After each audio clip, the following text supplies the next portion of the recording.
Selamat malam teman-teman semuanya, kembali lagi dengan saya Abian. Dan pada kesempatan kali ini saya mau sharing mengenai cara memaksimalkan waktu 24 jam. Jadi di sini aku bukan merasa tinggi ataupun udah merasa bisa maksimalkan waktu, si paling bisa maksimal waktunya itu enggak. Tapi di sini aku mau sharing sedikit sebagai seorang pelajar kelas 3 SMA, kelas 12 yang mana ikuti beberapa organisasi, beberapa komunitas. Saya juga seorang pelajar biasa yang mencoba untuk bisa bikin konten, yang mencoba untuk bisa menghasilkan produk-produk yang sekiranya bermanfaat bagi teman-teman semuanya, yang sekiranya bisa berkarya, menghasilkan sesuatu lah intinya. Yang mana dari dulu itu aku merupakan seseorang yang kalau bisa dibilang itu nggak bisa diem, karena kalau aku diem itu malah bingung. Jadi lebih baik aku ya bikin video kayak gini ataupun melakukan hal-hal yang sekiranya bisa membuat kita menjadi lebih baik ataupun berkembang seperti itu. Nah, jadi setiap orang itu sama memiliki waktu 24 jam, nggak ada yang memiliki waktu 27 jam, itu nggak ada. Jadi setiap orang itu sama waktunya 24 jam, entah aku, teman-teman, siapapun itu memiliki waktu dalam satu harinya itu adalah 24 jam. Jadi mungkin teman-teman nggak akan asing dengan pembagian waktu, yaitu adalah 888. 8 jam untuk istirahat atau tidur, 8 jam untuk bekerja atau sekolah kalau pelajar, dan juga 8 jam yang terakhir itu adalah untuk membiasakan kebiasaan baru ataupun kita melakukan hobi atau aktivitas lain yang kita sukai.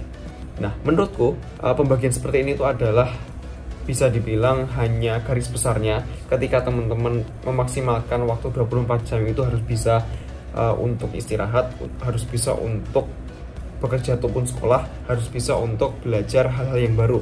Nah, jadi teman-teman, kalau saya pribadi setelah sekian lama mencoba berbagai cara untuk bisa memaksimalkan waktu 24 jam, saya merasa cocok dengan adanya konten, saya merasa cocok dengan adanya schedule planner, ataupun teman-teman bisa download aplikasi di HP seperti mungkin Google Calendar ataupun aplikasi-aplikasi yang sekiranya bisa mengatur jadwalnya teman-teman. Kalau saya pakai Google Calendar karena Google Calendar sendiri bisa ngeplotin nih di tanggal-tanggal ini kita bisa jadwalin untuk kegiatan apa. Setelah itu dalam satu hari kita bisa jadwalin untuk melakukan kegiatan apa aja. Dan juga selain Google Calendar, aku juga kombinasikan dengan adanya Google Task.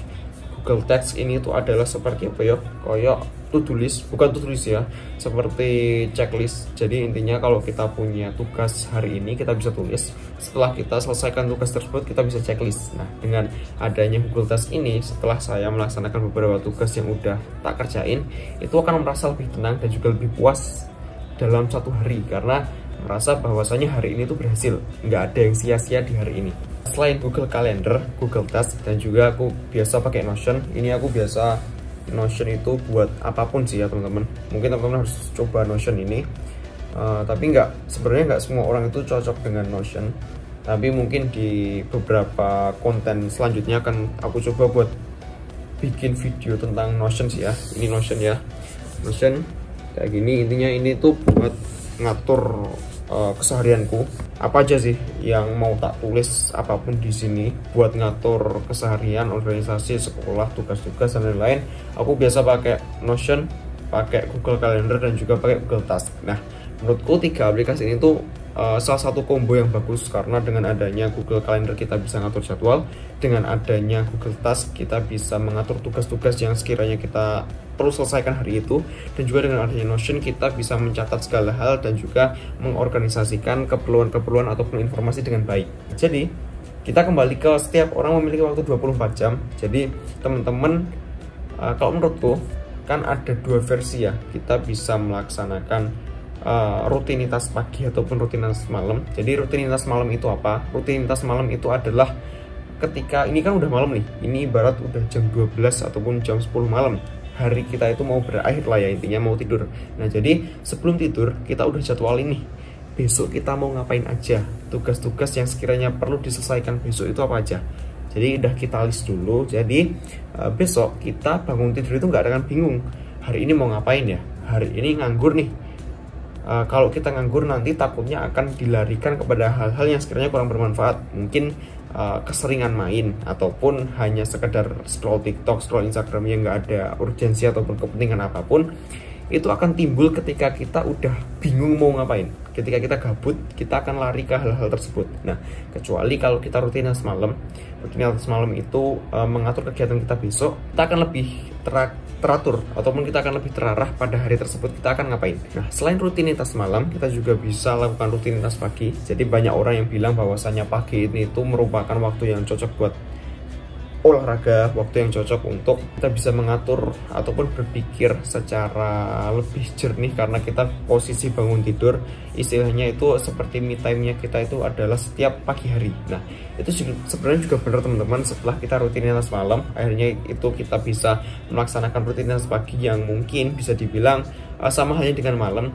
Pada pagi ini itu kita bisa mencari tugas ataupun menyusun kegiatan-kegiatan yang pada hari itu kita akan laksanakan. Nah, ataupun kalau teman-teman setelah bangun tidur itu jangan langsung pegang HP, karena aku yakin HP itu akan bisa mengganggu waktu paginya teman-teman. Itu iya banget, karena setelah kita buka HP akan banyak langsung informasi yang kita sajikan ke pikiran kita. Otomatis ketika kita bangun main HP, setelah itu kita melaksanakan aktivitas lain, itu akan pusing. Nah, kalau aku sendiri dengan adanya Google Test tadi itu, aku bikin seperti bukan schedule sih, seperti rutinitas yang sekiranya itu penting. Kalau aku sendiri itu namainnya itu adalah dynamic habit, yang mana kebiasaan-kebiasaan yang setiap hari itu harus aku lakukan.